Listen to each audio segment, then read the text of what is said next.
their three-peat just 2 wins away coming into tonight. Central Catholic taking on Youngstown Ursuline in the D3 semifinals. First quarter, lofted it up for Devontae Taylor. Look at this. Pulls it in over Victor Singleton. Not every day you see that. They set up in field goal range and convert. So Central Catholic down 3-0. It takes some time for our Fighting Irish to get moving. Ali Beydoun walloped behind the line on the next drive. And the other Fighting Irish get the ball back, tack on another field goal, so it's 6-0 early in the second. A new look here offensively. Sherrod Vaughn takes it out of the Wildcat in the second quarter. And look at this effort. Keeps on going. He's got the whole team alongside him, and the ball pops out behind him. Greg Dempsey can't believe it. Central would actually get the ball back on the next play. 6 turnovers in the first 3 quarters. It is still 6-0 in the final minute. Time for Beydoun to come up big. A 65-yard drive capped off with Preston Frizel spinning, catching in the end zone. 33 seconds to go. Central leads 7-6 after the PAT, but it's not over. Ursuline quickly gets into field goal range and sets up Anthony Tabak. 2 good kicks already. The 44-yarder as time expires is wide left. 7-6 final. Central Catholic survives and advances. They've got Bishop Watterson next in a state championship rematch.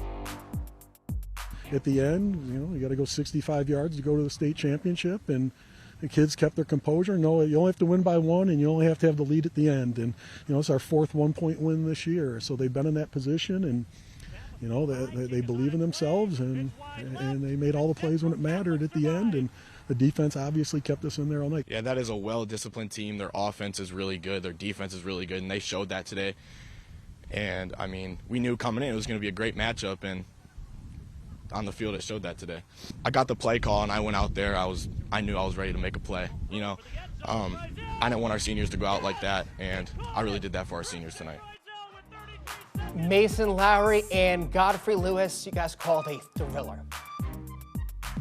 There's an expression we use often. It only takes one, and that one can be basically anything. Tonight, it was one big play. Ali Beydoun to Preston Frizel, ball game. Yeah, talk about an X factor. He was able to execute at the right time, at the right place, and we all know it was coming. But, at the end of the day, you have to step up, and he was able to grow up, and he was able to pull up. One of the top players of the game, which was Ali, he was able to put it in perfect placement.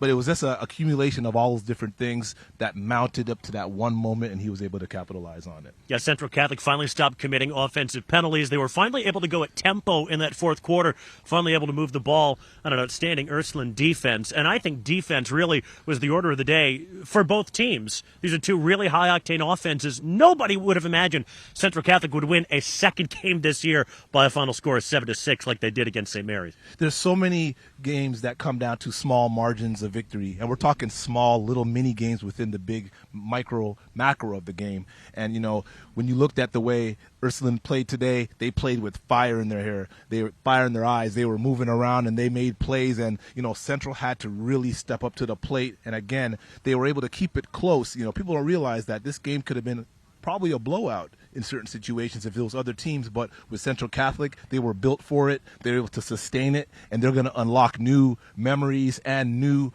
strengths as they move on to the next title game. Yeah, they've got plenty of state championship muscle memory for sure. Next week, they'll try and win a 3rd straight title. Back to you. And if they do that, Mason, they'll be only the 13th team in state history to pull off the three-peat. They'll have to do it again over Bishop Watterson. A year ago, they beat this team 27-7. Bishop Watterson comes in undefeated with a 57-21 win over London tonight. Friday, 3 o'clock, one game for it all, the Division III state championship.